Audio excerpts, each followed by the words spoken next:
Bonjour à tout le monde. Good morning, everybody. Merci d'être là au saut du lit. Thank you for being here, jumping out of bed so early. Pour ceux qui n'ont pas fini de dormir, je vous demanderai un petit For those of you who haven't finished sleeping, please try to be as quiet as possible in your snoring. Petit rappel. We have a few reminders for you. Yesterday we had an announcement made by Svetlana. I would remind you of the unfortunate history of Ashwad Fayed, who is a Palestinian poet who has been imprisoned in Saudi Arabia for blasphemy and who was condemned to death. And in fact, the condemnation to death sentence has been reduced to an 8-year jail sentence and 800 strikes of a stick. We have a website where you can sign a petition to support him and also make your comments. ashraffayad.com is the name of the website. ASHRAFFRAYDH.com. If you haven't written it down, we'll give it to you later on or we'll put it up somewhere. So thank you in advance for supporting his case. It's a very important combat, as Svetlana explained to us yesterday. There's a huge increase in the number of artists who are being put into prison right around the world, and particularly in the Arab world. I'll hand over straight away now to somebody who we like very much, Ricardo Mbarkho from the Lebanon, who does lots of things. He's a researcher, an artist, and a university professor, and a conference speaker. He's very active, and he has written a book which you'll understand its relevance to this theme. That's a mistake. That was yesterday's theme, in fact. You have on the slide. What forms of cultural incubators are available? What are we talking about? Mbarkho has written something quite similar, which is called For a Double Definition of the Relations Between Media Creation and Cultural Industry. Ricardo is going to explain to us exactly what all of this means. Good morning. The aim of this speech is to try to define the socio-economic role of cultural enterprise incubators, and to try to see in this framework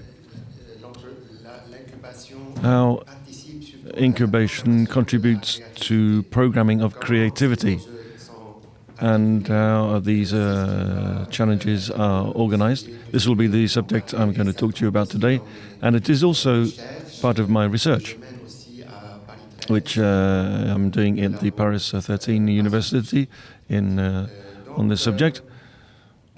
So, first of all, cultural industries. This is a sector, or several sectors. I'd like to say that we're talking about cultural industries in the plural. I'll explain that a little later on. These are networks which consist in occupying the social space. Above all, cultural industries seek to maintain their clientele, the general public, and to do that,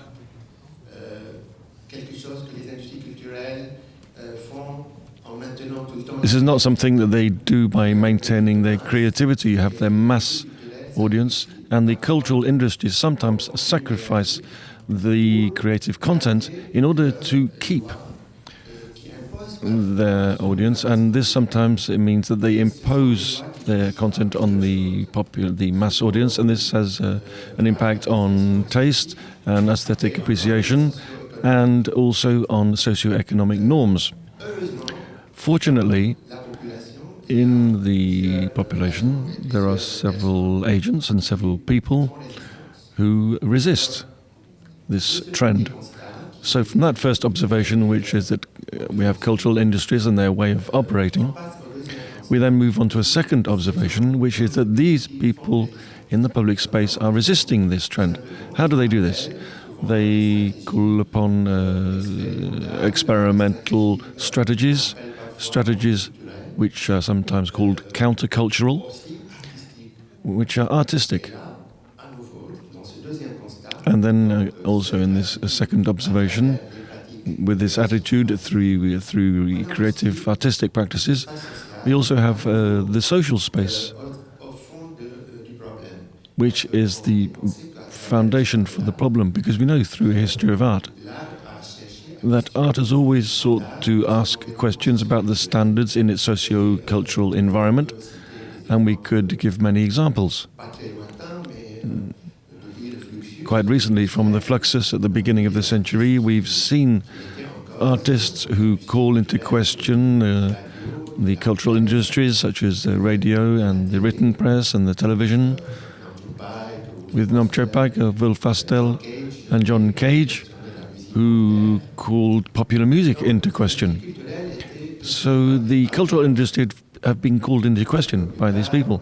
And a little later on, we had pop art and the question of cultural industries with Andy Warhol, and also the communication artists who asked questions about mass media. And we'd also mention the happenings, which called theatre into question. You have a whole paradigm which is stuck between two opposites. On the one hand, you have the cultural industries. On the other hand, you have the creative artists and authors. So, if you have a strengthening of the collaboration, this is what we're trying to demonstrate today. We're trying to show that this war between the two, especially with the Frankfurt School, where they said that many people said that the industry would kill art. However, today we believe that there is a collaboration which is taking place between these two worlds, and this collaboration requires the intervention of a third player, which is an intermediary, a specialist in both worlds, and this intermediary, we suggest, should be called a creative intermediary or the creative intermediation, because it deals at the same time with the mass economy with reproduction, and also with the unique, original aspect of artistic creativity. So, for me, cultural enterprise is a part of this category. When I say it's a category, I'm talking about a sector and a way of organization that is independent from the two others, which has its own economic way of operating.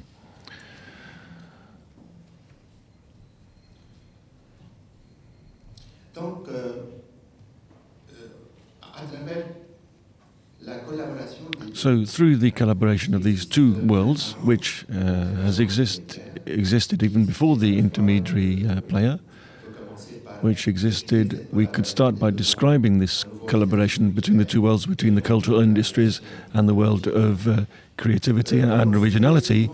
This has often taken place through a face-to-face relation and inspiration from one to the other, without being a close relationship of collaboration. When you have this face-to-face confrontation, fortunately, it's not the only way of collaborating. Occasionally, almost by accident, there are true collaborations on a dialectic between the representatives of reproduction and of the mass economy, the mass entertainment, and the artists, on the other hand, and they produce a project together.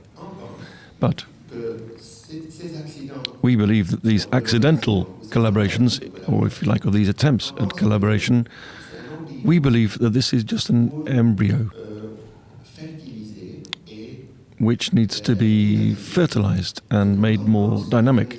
When we say we want to make a sector more dynamic, very quickly, as many sociologists say about art, such as Howard Baker, he talks about a revolution in the forms of creative production. We first of all need to target the socio-economic model, the world of work, the organizational model, the same terms for the same things.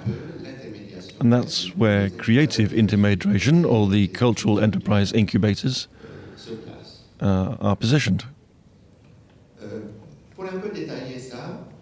To go into a little more detail now, I'm going to look at 3 points.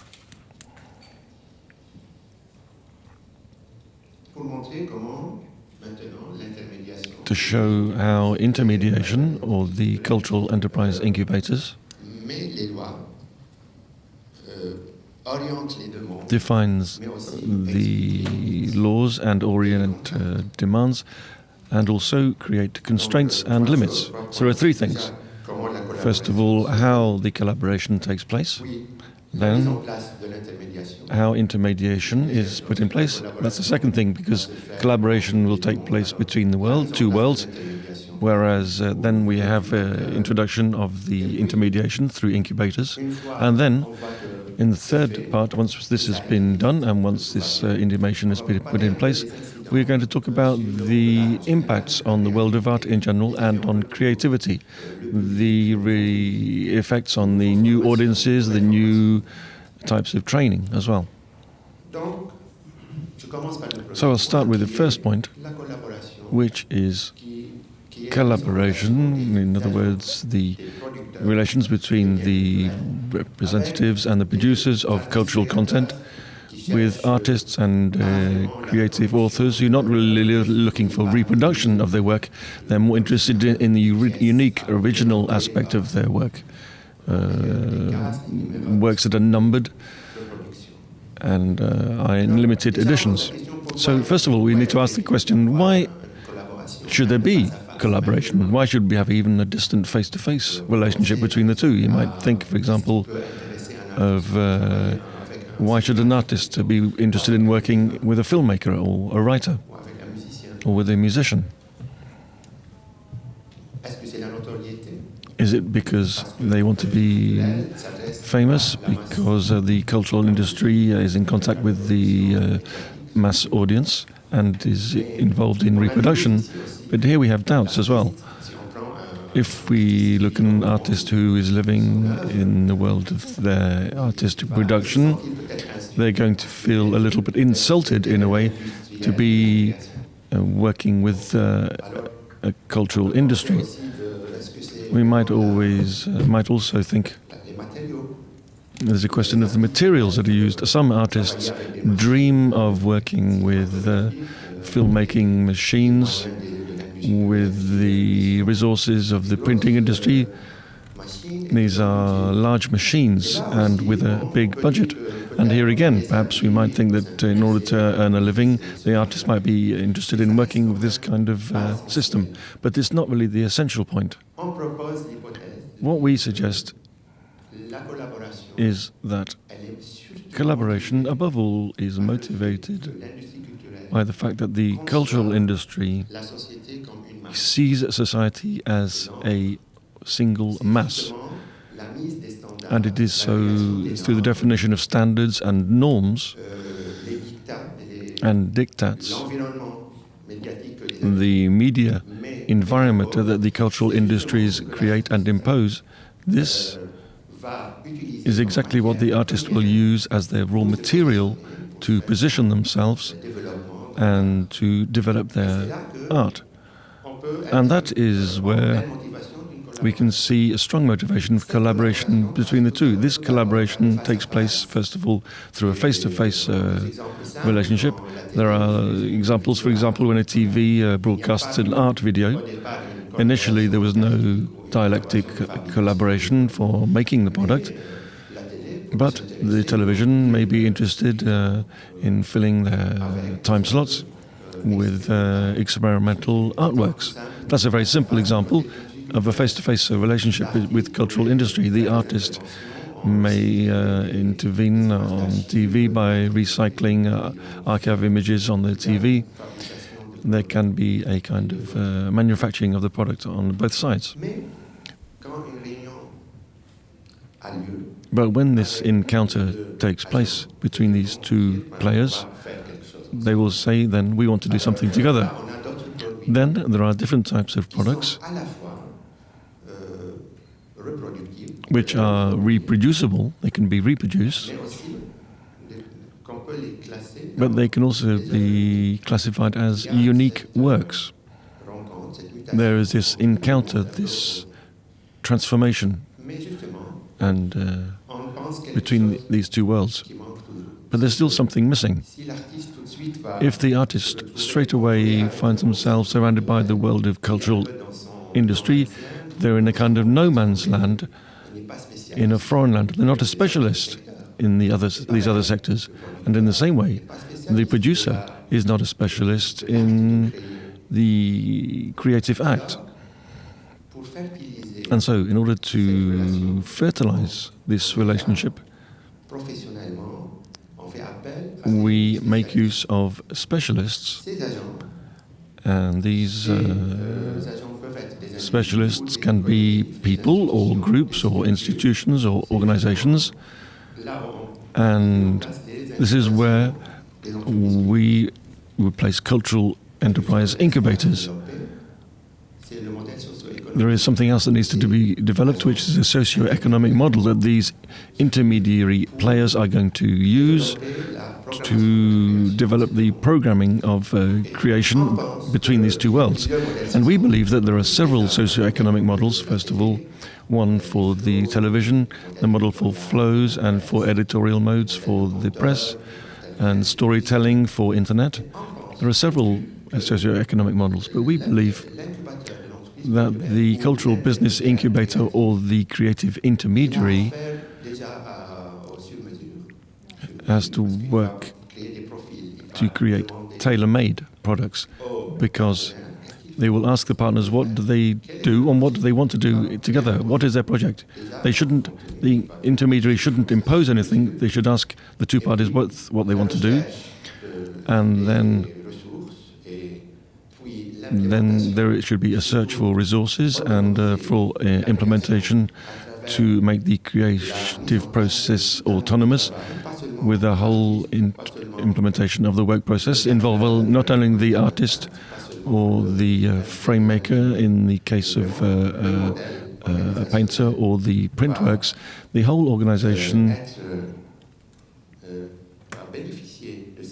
will benefit from this support. And in that sense, we believe that the intermediation model, or what we call the brokering, the information brokering model, corresponds to this kind of activity of programming of cultural and in cultural industries.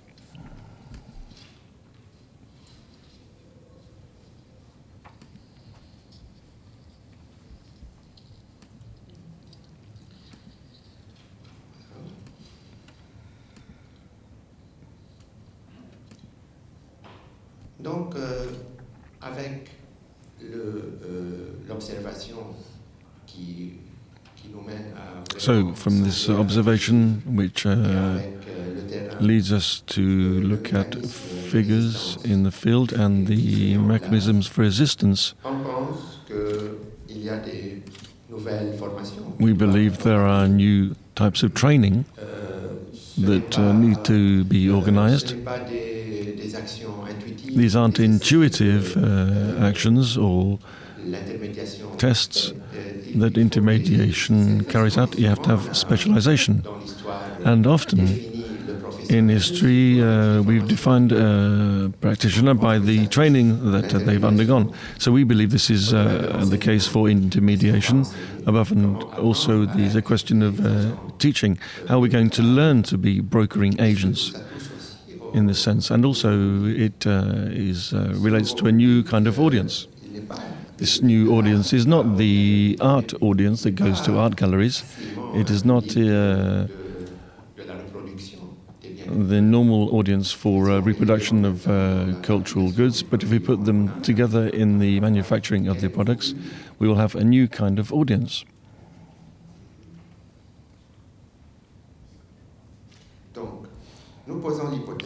So what we suggest is that you need to examine the paradigm for the supervision of creation and the stimulation of creative activities, with everything this brings with it.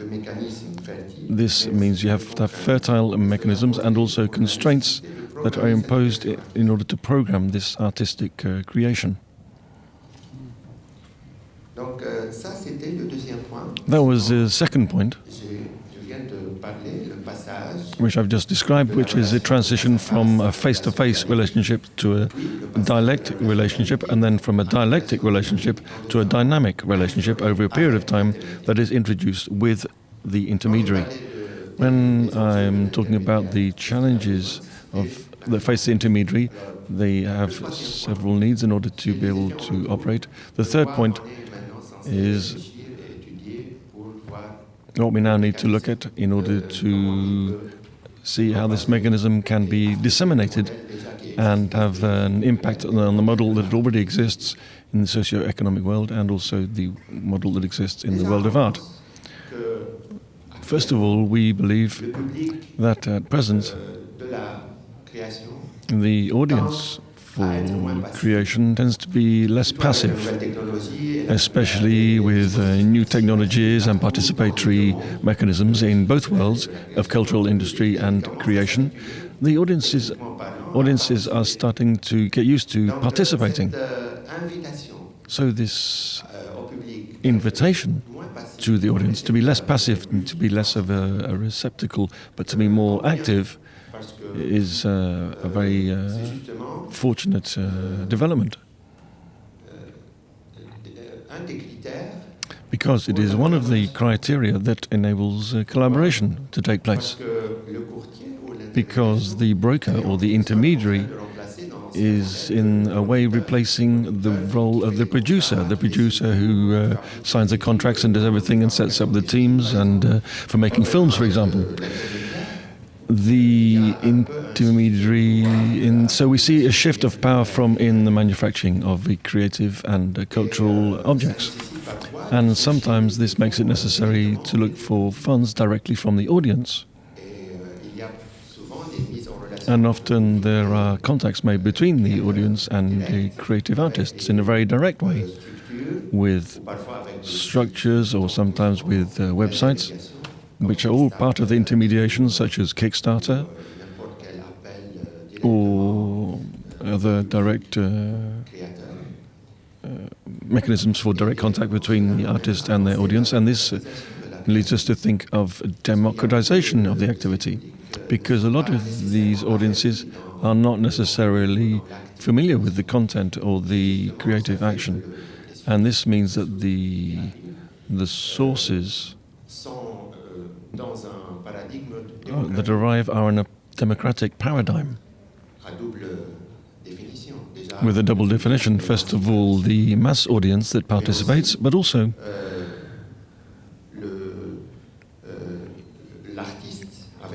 the artist with the constraints imposed by the cultural industry through intermediation.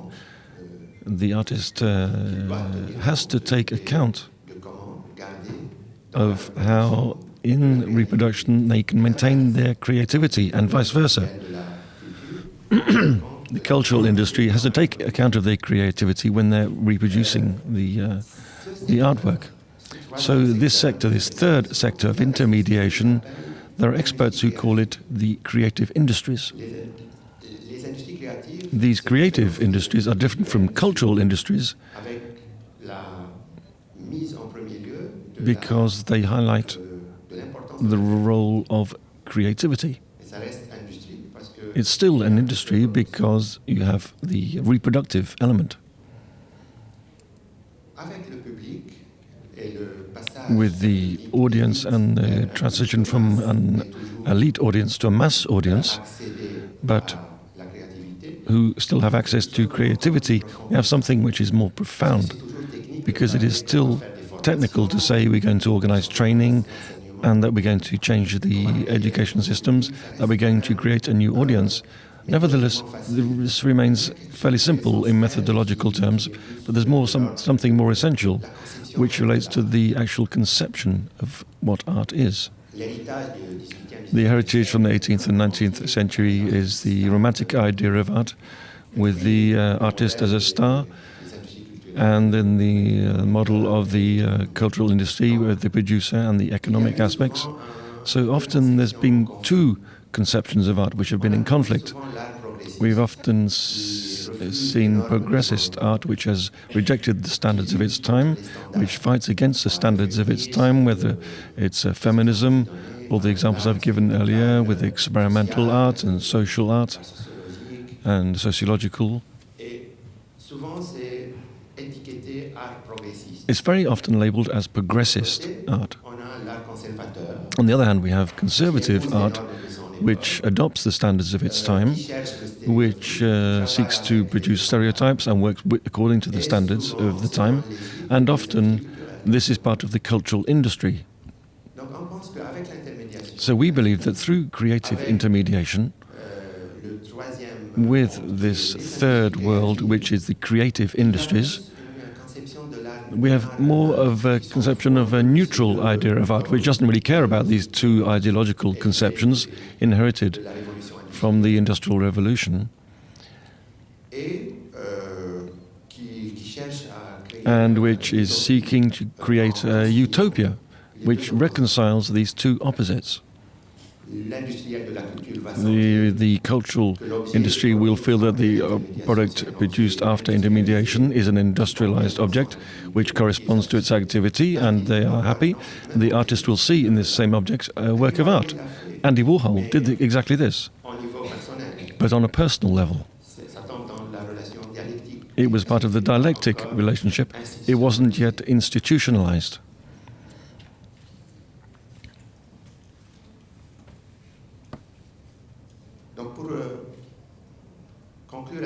So to conclude,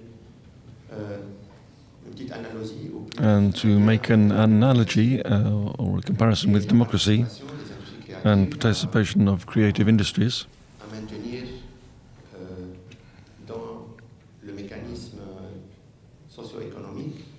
of remaining, being able to maintain peace in the socio-economic mechanisms.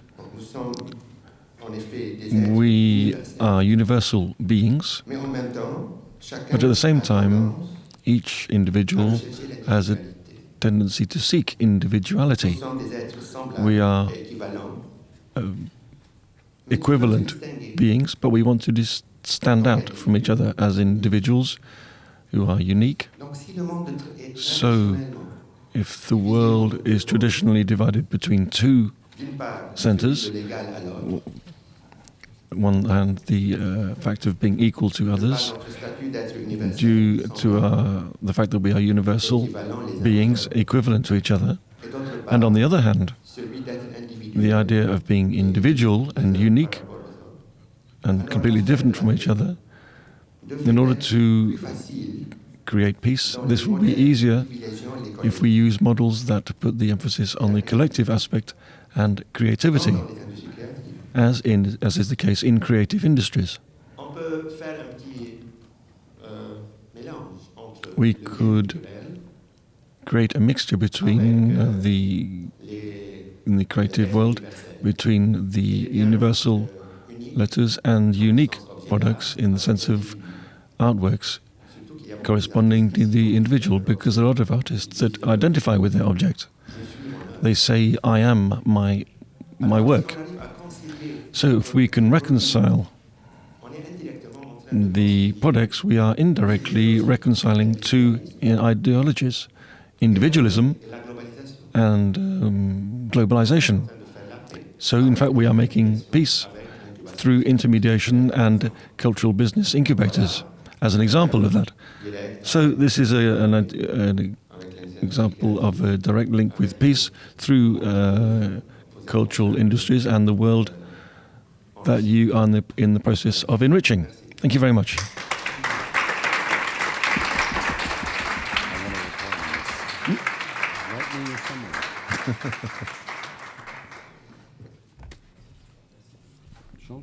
Yeah.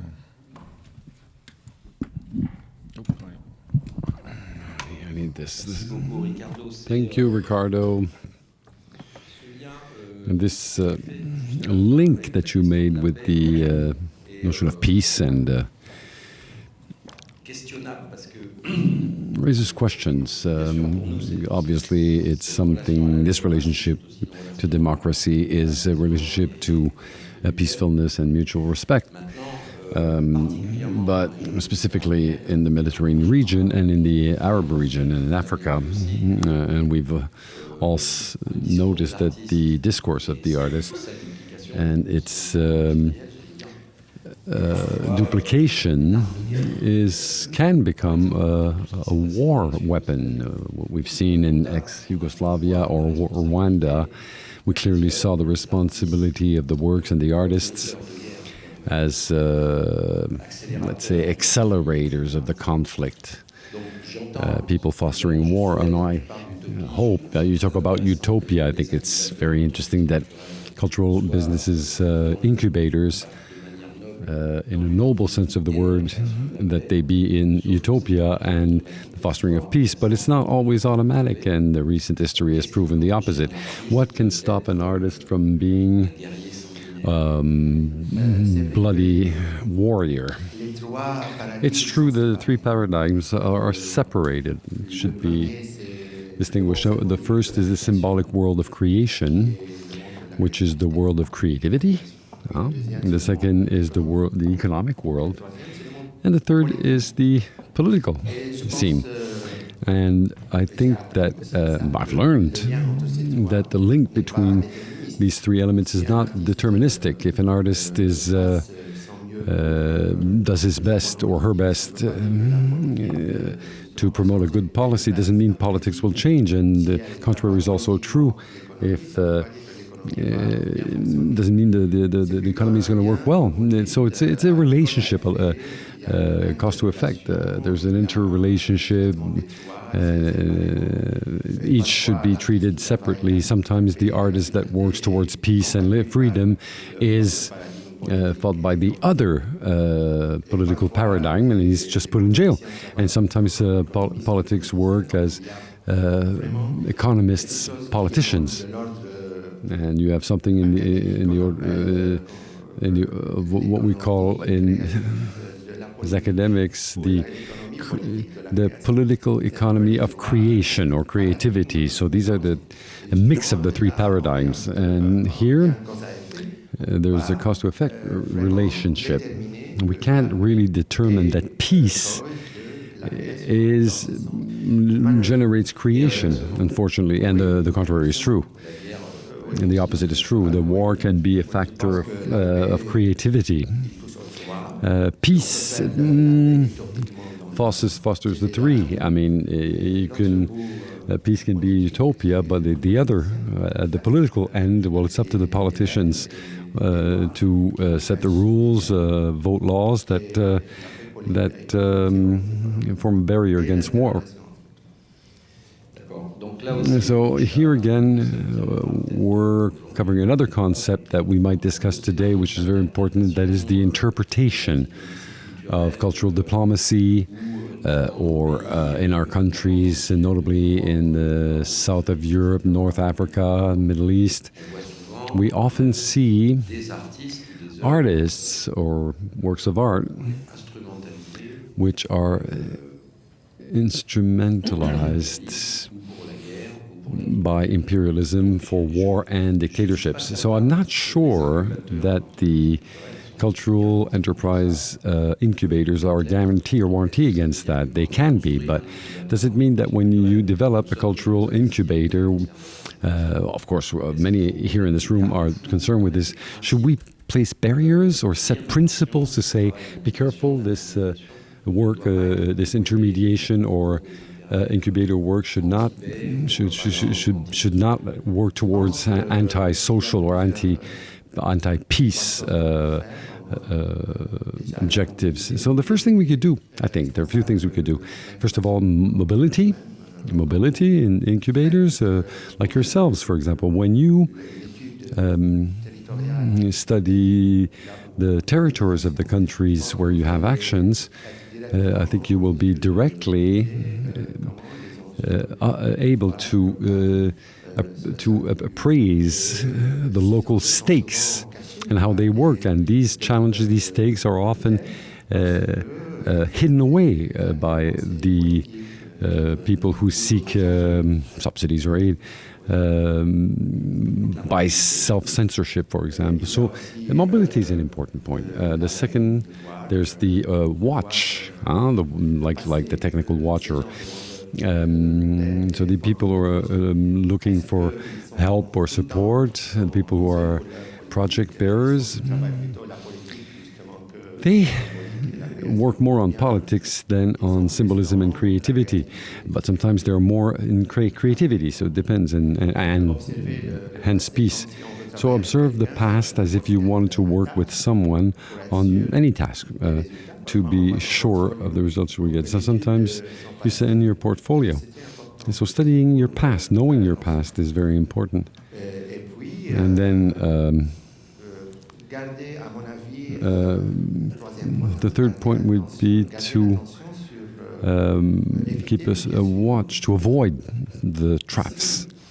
If incubators of cultural enterprises need the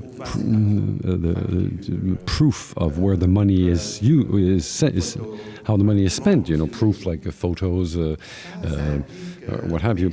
So this implies that there is preference to work with associations or structures because they're accountable. There is an accounting system. And they can prove that the money was properly used. So, indirectly speaking, there is no direct work with the artists because the artists couldn't care less about the billing, invoicing. You can't prove everything. So then the artist has become either someone who's selected by this association or not selected.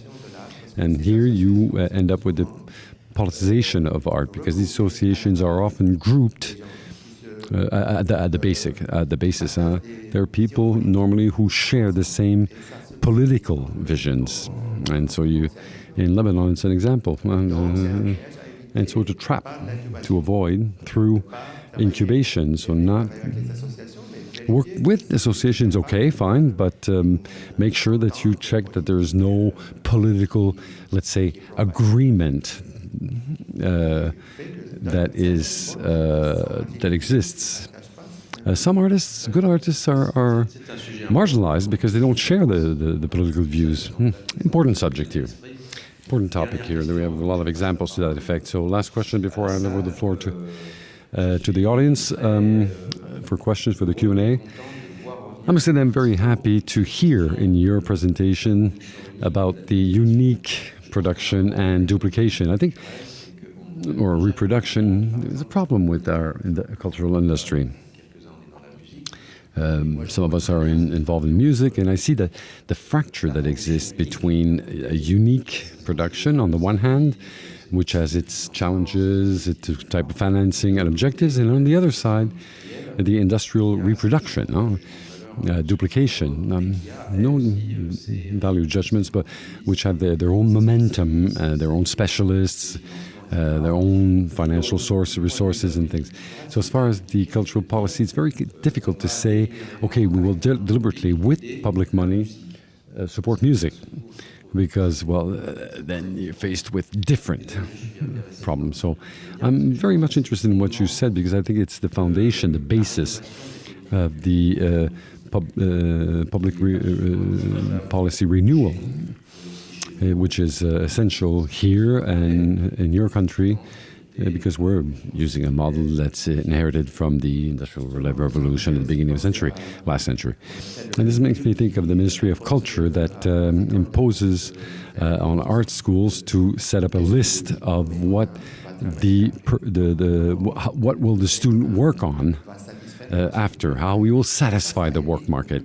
And this is a problem for art school directors because there are many student artists that don't even want to work. They want to live with their own lifestyle. The success is in the utopia of their workshop, or their atelier. So this reflects the attitudes of the Ministry of Cultures in all music, art of all sorts. There's some resistance, but I think if we reconcile the labor market with the uniqueness of creativity through intermediation and try to find examples to prove that it does exist, that we can do it, can be done. Well, this can be of importance in the political paradigm. 3 days ago, Roger Molina, who's coming from Texas, told me there are some policies or bills that are talking about the entrepreneur artist. This is a trendy expression. The economists started to use that expression, and now it's used in the political discourses. So if you manage to convince politicians or elected representatives to to adopt intermediation as a political project, that this is much faster. It's a top-bottom approach that is much faster. So you just vote laws and then it works. Questions from the floor? Incubator as a political project, very interesting. A lot of hands are raised. There are people from the Aix-en-Provence Art School here in the room that we visited with the Incubinc colleagues, where in fact we talked about these issues. Vicky? And then, promise, in the back. No microphone.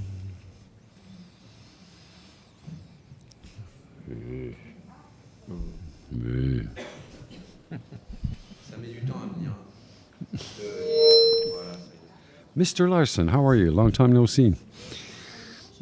So I still don't have sound. No. She says I can yell, but you know, the interpreters need to hear you. Yeah, okay. I think we're doing okay here. Thank you. I find that the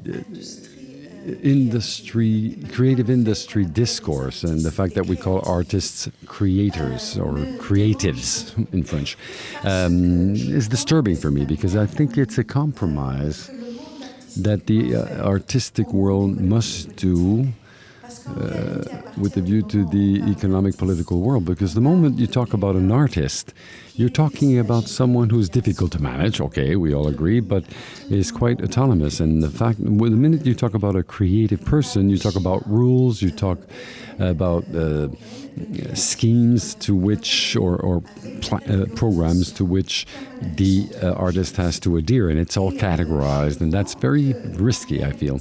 And I think that in reality, Europe can better manage this creative person, to whom are imposed rules, standards, structures, than an artist that is much a free thinker and that may challenge the structure itself that wants to, let's say, control him or her. So this idea of wanting to put up front this notion of creative industry while we mix architecture, architecture, design, artists.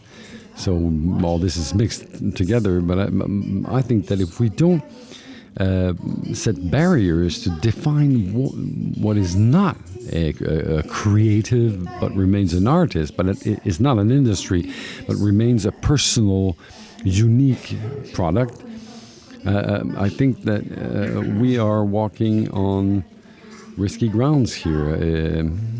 This is not created by the artistic community itself, but by civil servants that want the artists to adhere to certain structures. So that's a radical position of Vicky. Vicky, for those who weren't here yesterday, is also the president of the University of Arts in Malta.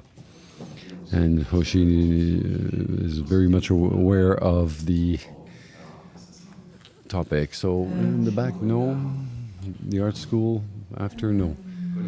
Hello, Colette. Introduce yourself, please. Colette Tronche. I direct an association that's at the Friche de Belle-de-Menny, which is called Alphabet Ville, Alphabet City, which is an association that supports artistic practices, digital art.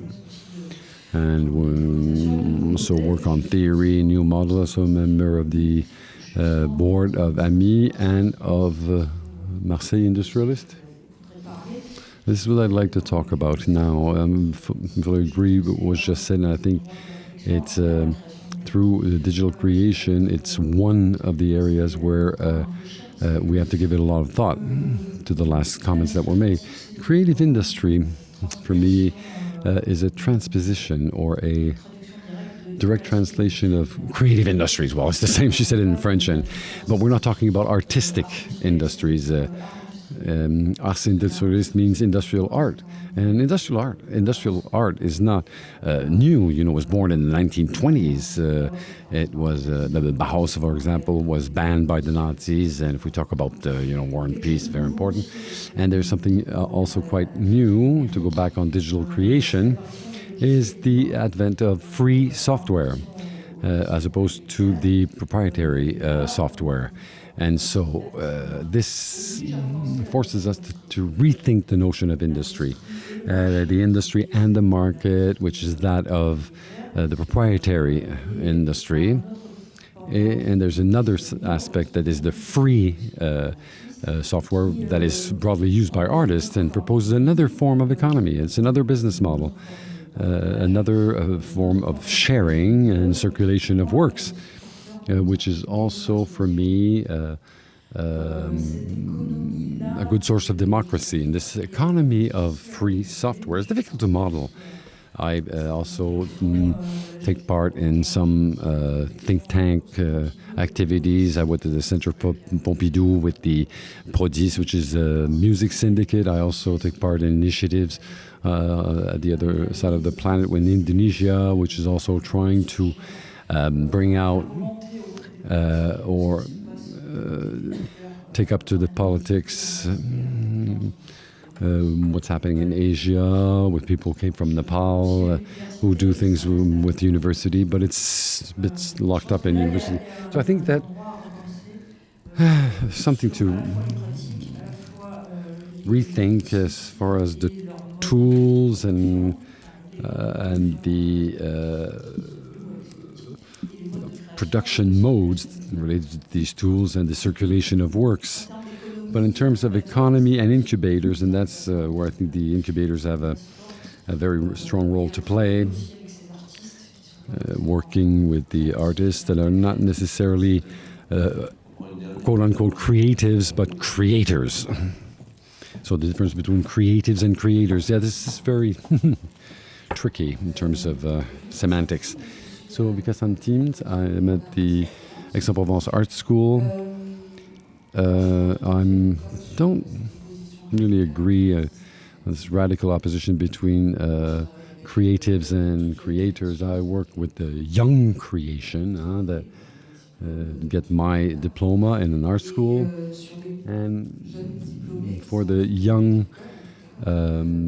students coming out of our school, well, they have to be creative if they want to be artists. An artist is not a profession as such. It's or it fits into many slots. And if you want to live, to be able to earn your living, well, you have to be able to wear different hats. So this is just a short comment I wanted to make with a view to what was said just now. But I would have a question for Ricardo, who also talks from the inside. I mean, from Fine Arts Academy, and I agree with you when you say that more and more directors have to think of new models of what we think, what we call in France professionalization. So my question would be, in Lebanon and maybe elsewhere in the Arab world, how do you position fine arts schools in this model you're describing? Do you observe evolutions, and more specifically evolutions towards it's a bit different. I have exchanges with the academies in the Arab world, and I observe very different situations at the level of the private schools and public schools. What can you say about the situation in Lebanon? Thank you. Ricardo, well, I have three questions here to answer. First, for what you said, if we generalize the problem, and we think either art or cultural industry, no, I'm sorry, in my sense, it's only a part of artistic practices that questions cultural industries, and we can think of media arts, for example, which are deal with the notion of standards, of constraints of the industry. It's a challenge that some artists take up, but a painter, a sculptor who doesn't work for Swatch, for example, or has constraints of the industrial manufacturing, well, he's quite. It's really up to the choice of the agents that want to support a project like this. And intermediation with brokerage will ask artists what they want. But an artist has the world of art, all the possibilities which are open. But I'm talking about this aspect that works at the industrialization of creation. It's true that it's an independent economy. That's answering the second question. With a view to intermediation, some people live by the intermediation. They do their job, they try to work in this field of intermediation. But what about artists? The artists are always, and this is not recent, there's always this research of an alternative economy, especially when we talk about the art market. There are a lot of economies are trying to generate money with art that doesn't come from auction sales or Sotheby's or Christie's. There's the university world, the academic world that finances works of art. And there's sometimes we call the non-commercial art that comes from subsidies of the states or art centers. And there is, with the digital world, which is parallel to the contemporary art, which ends up creating a dynamic world that is in parallel of contemporary art, and that develops an alternative economy or parallel economy. So there are several types of economies.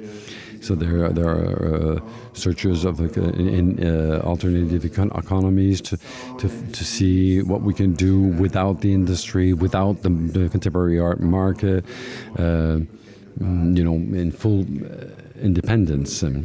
So the free software, for example, is a good example. For art schools, I know that in France there's the Ministry of Culture and the Ministry of Superior Education, and these are two ministries manage the universities and art schools.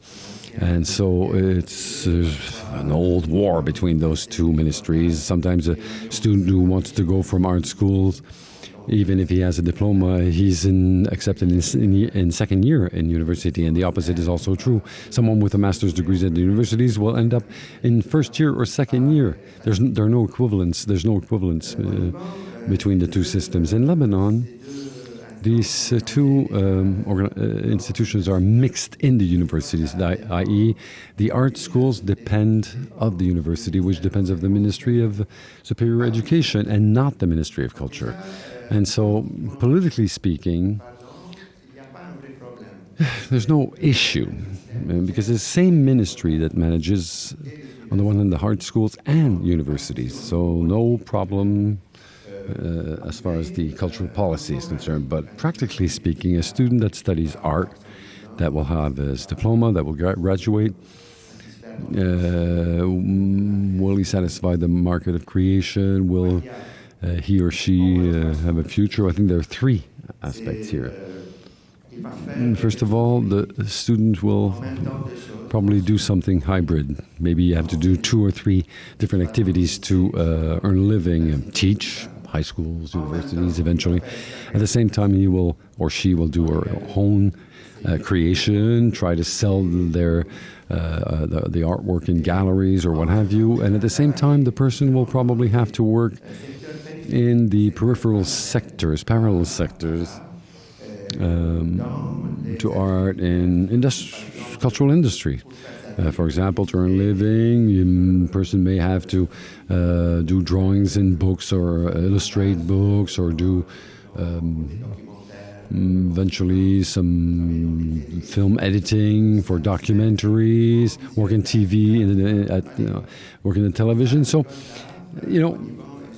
apply what the person has learned. And in Lebanon, as well as in France, in the schools we teach a lot of technical. We give a lot of technical courses, and then we move up to placing the student in contact with other artists, other industrialists, other people, thinkers, philosophers, so that they can be autonomous. So the autonomy of the student takes place in the 4th or 5th year of the curriculum. So the technical aspects are covered in the first 2 years, media and other techniques. And symbolically, it's in the 3rd, 4th, 5th year. The student will work on his personal or her personal work, and then continue the studies to be able to teach. But the first degree is the first access to teaching. So this is how statistically things happen. A lot of students leave Lebanon to pursue their studies elsewhere, or even look for jobs elsewhere. So we don't really feel in Lebanon as doomed to stay in Lebanon. Or there's a lot of mobility, a lot of international relations. The Lebanese diaspora, I think it's 50 million people, and there are 3.5 million, 4 million Lebanese people living in Lebanon. So we feel very much connected with the rest of the world after university. So one more question, maybe Jean-Luc, and then we'll stop. Again, we're a little late. You're going to, of course, ask your questions to Ricardo all day. So yes, I'd like to go back on the creative industry. Been working on that for a year and a half. So maybe my approach is a little closer to the definition, the European or Anglo-Saxon definition, which consists in considering this globally, the cultural industry, visual arts, the live performance, and fashion, design, architecture on the other side. So it's sort of like a global view. What I observe is that it enables us to address a lot of issues, aspects, economy. Let's call it pragmatism. It's more pragmatic approach. Think of the stakes of droit d'auteur, copyright, droit d'auteur, authoring rights. So that we can oppose to the notion of industrial property rights on processes and the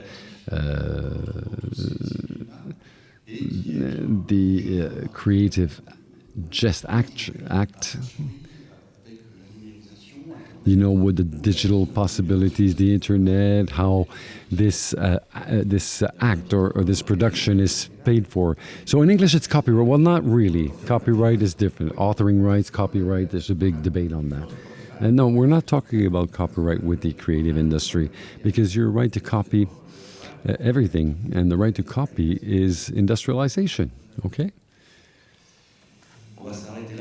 So we'll stop there. We're a little late on our agenda, but I will hand over the floor to Elodie, who will explain what's going to happen now. There are going to be some weird people. Maybe you've noticed that when you were up this morning. A.M.I. accompanies the Cocotte Minute, pressure cooker in English, association. and Funduk.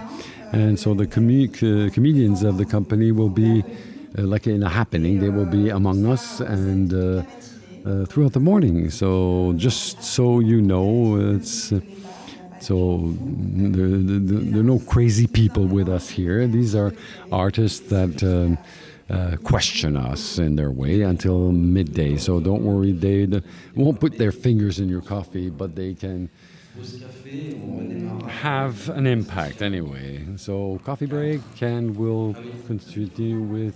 Whoop. So this is the result of a residence that took place at the MIMI event. It's around the issue of migrations, so they're directly related with our work. So have a nice coffee break and we'll resume in 15 minutes max. Okay, bye.